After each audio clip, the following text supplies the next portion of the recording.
En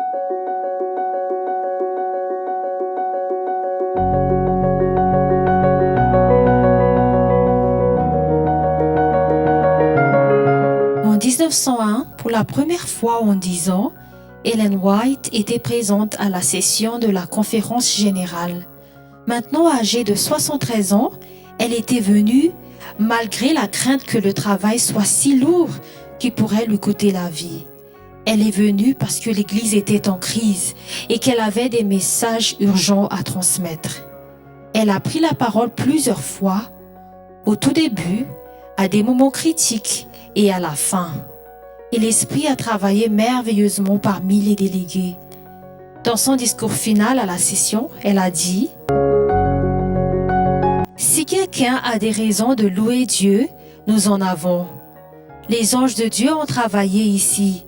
Le Seigneur connaissait nos besoins et nous a envoyé de la nourriture qui a donné force et lumière spirituelle, nous montrant comment nous devons travailler. Nous avons essayé d'organiser le travail sur des principes corrects. Le Seigneur a envoyé ses anges pour nous servir, nous qui sommes les héritiers du salut, en nous disant comment faire avancer l'œuvre. » Le 12 avril 1901, elle s'adressa aux 167 délégués.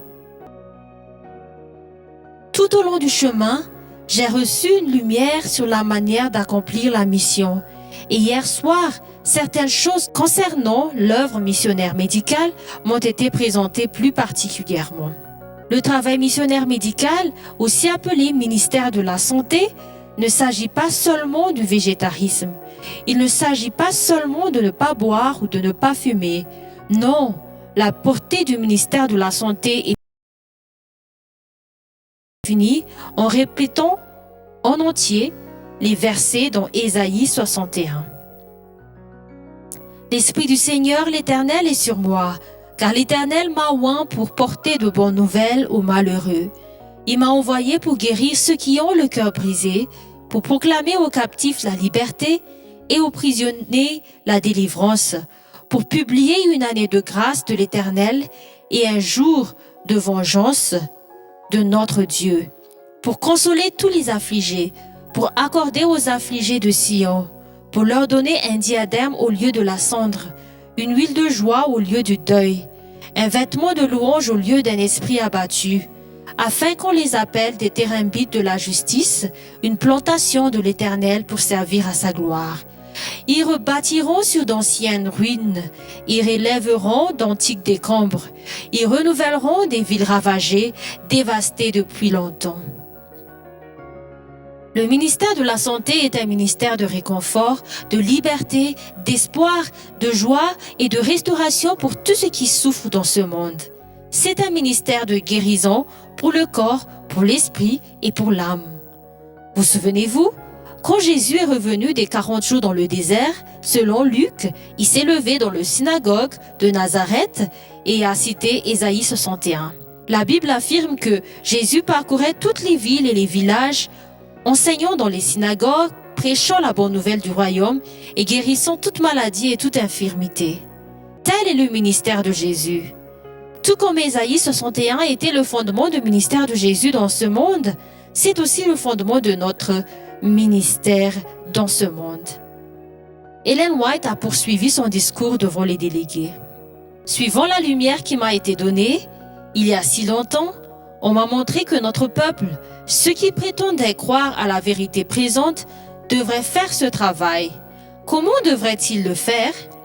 Conformément aux instructions que Christ a données à ses 12 disciples lorsqu'il les a réunis et les a envoyés prêcher l'Évangile.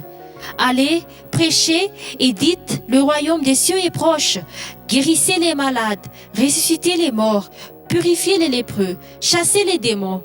Vous avez reçu gratuitement, donné gratuitement. Quel est le rôle du ministère de la Santé de la proclamation de l'Évangile dans le monde entier? Le 1er avril 1901, lors d'une réunion préparatoire avec les dirigeants de l'Église, la nuit avant l'ouverture de la session de la conférence générale, Ellen White les a clairement exhortés.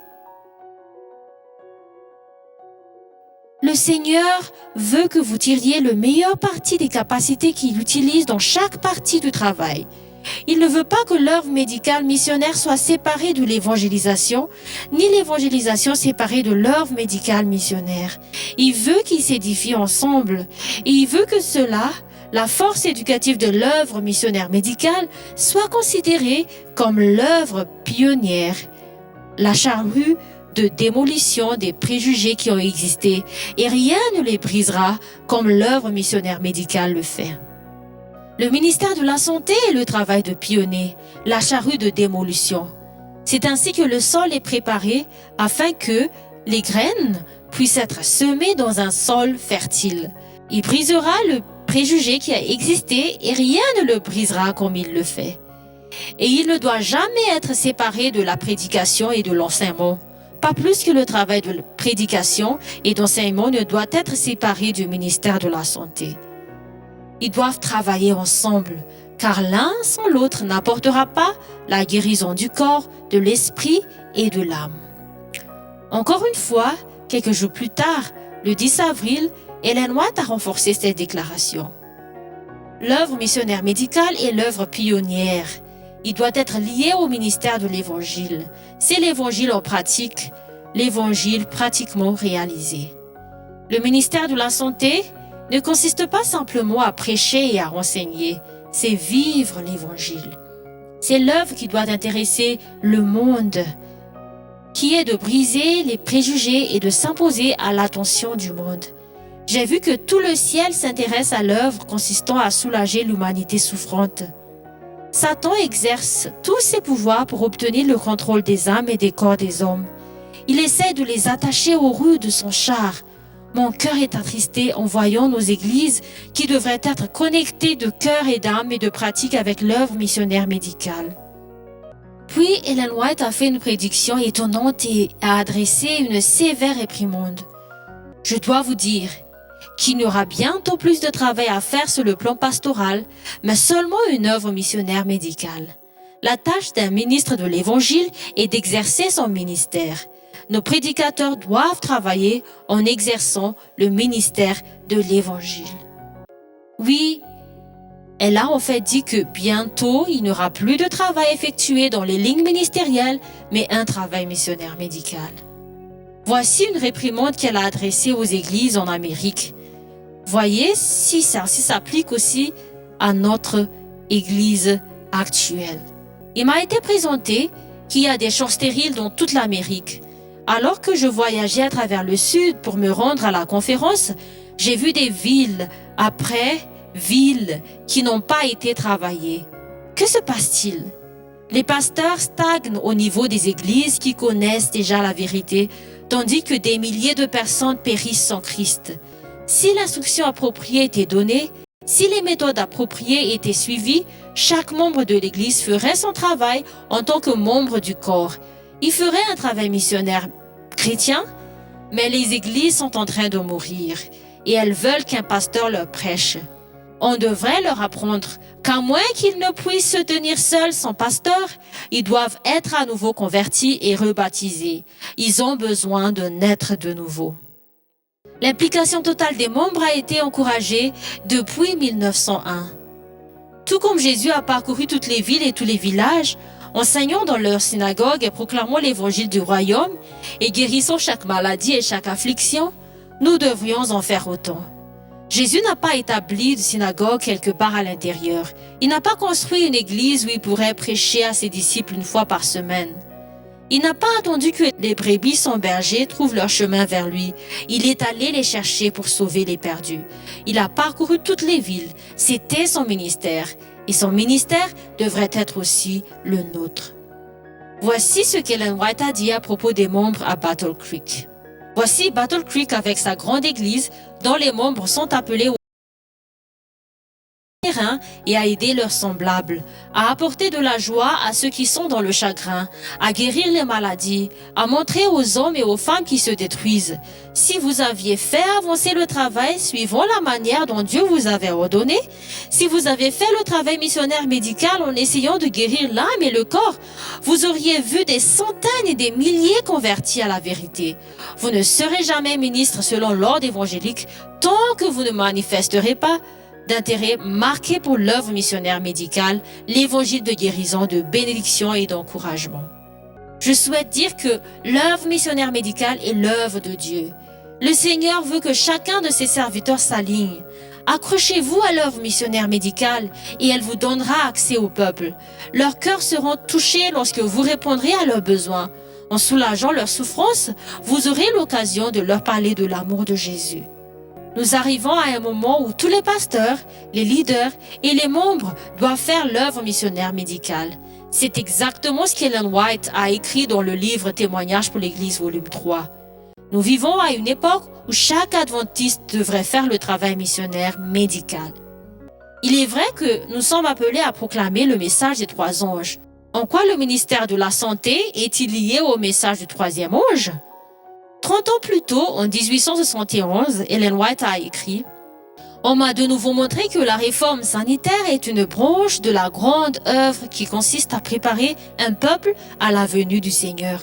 Il est aussi étroitement lié au message du 3e ange que la main l'est au corps. » Et écrivant au Dr Kellogg en 1896, 5 ans avant la session de la conférence générale en 1901, elle affirma « La réforme sanitaire est aussi étroitement liée au message du 3e ange que le bras au corps. Mais le bras ne peut prendre la place du corps. La proclamation du message du 3e ange, les commandements de Dieu et les témoignages de Jésus est le fardeau de notre œuvre. Le message doit être proclamé avec un grand cri et doit aller dans le monde entier.